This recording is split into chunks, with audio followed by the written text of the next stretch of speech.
நல்ல உணர்வுகளை ஊட்டி வளர்ப்போம்.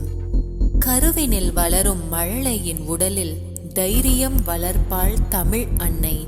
இது சாத்தியமா? ஒரு தாய்க்கு 4 வயதில் ஓர் ஆண் குழந்தை இருந்தது.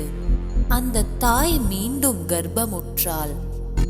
அவள் கர்ப்பமுற்ற காலத்திலிருந்து அவளுடைய 4 வயது மகன் ஒவ்வொரு நாள் இரவும் தன் தாயின் வயிற்றுக்கு அருகில் அமர்ந்து கொண்டு பிறக்கப் போகும் குழந்தைக்காக ஒரு பாடலை பாடி வந்தார். விரைவிலேயே அந்த தாய் ஓர் அழகான பெண் குழந்தையை ஈன்றெடுத்தாள். பிறந்த குழந்தை ஆடவில்லை, அசையவில்லை. இருதய துடிப்பும் சீராக இல்லை, வெறும் ஜடம் போல் இருந்தது. குழந்தையை மருத்துவமனையிலேயே விட்டுவிட்டு பெற்றோர் சோகமே உருவாக வீடு திரும்பினார்கள். தங்கையை காண வேண்டும் என்று துடித்துக் கொண்டிருந்த அண்ணனுக்கோ பெருத்த ஏமாற்றம். தங்கையை காண வேண்டும், தங்கைக்காக பாட வேண்டும் என்று அழுது அடம் பிடித்தார். தாய் மகனை அழைத்து கொண்டு மருத்துவமனைக்கு சென்றாள். அண்ணன் தங்கைக்கு அருகில் நின்று கொண்டு வழக்கமாக பாடும் பாடலை பல முறை பாடினார்.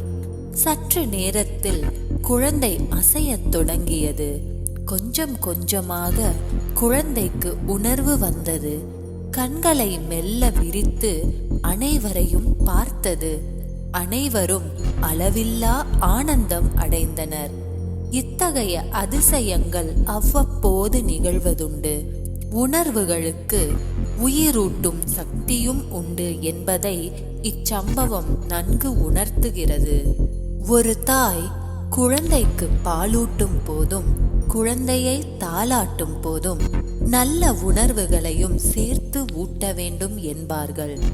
குழந்தை கர்ப்பத்தில் இருக்கும் போதே தாயாக இருப்பவள் இறை உணர்வுகளையும் ஆத்மீக நற்பண்புகளையும் கொண்டிருந்தால் குழந்தையும் அத்தகைய உணர்வுகளை கொண்டிருக்கும் என்பதில் ஐயமில்லை. இதனால்தான் தாயை போல பிள்ளை என்கிறார்கள். குழந்தைகள் கள்ளம் கபடம் இல்லாதவர்கள், தூய்மையானவர்கள், எதையுமே சுலபமாகவும் விரைவாகவும் கற்றுக்கொள்ளக்கூடியவர்கள். களிமண்ணை எப்படி வேண்டுமானாலும் வடிவமைக்கலாம். சிறு குழந்தைகளையும் எப்படி வேண்டுமானாலும் உருவாக்கலாம். பள்ளிக்கூடங்கள் கல்வியோடு ஆத்மீக கல்வியையும் இறை உணர்வையும் அவர்களுக்கு ஊட்டி அஸ்திவாரத்தை பலமாக அமைத்துவிட்டால் அவர்களுடைய எதிர்காலம் சீரும் சிறப்புமாக இருக்கும் என்பது நிச்சயம். இதனால்தான் தொட்டில் பழக்கம் சுடுகாடு மட்டும் என்கிறார்கள். பிறக்கும் போது எல்லா குழந்தைகளுமே நல்லவர்கள்தான். பிறகு அவர்கள் கெட்டவர்களாக ஆவது வளர்ப்பு முறையை பொறுத்தே அமைகிறது. சிந்தனை துளி. ஒரு குழந்தையை பெற்றெடுக்கும் போது அடையும் மகிழ்ச்சியை விட பல மடங்கு அதிகமாக அவனை உத்தமன் என்று இந்த உலகம் போற்றும் போதே ஒரு தாய் அடைகிறாள்.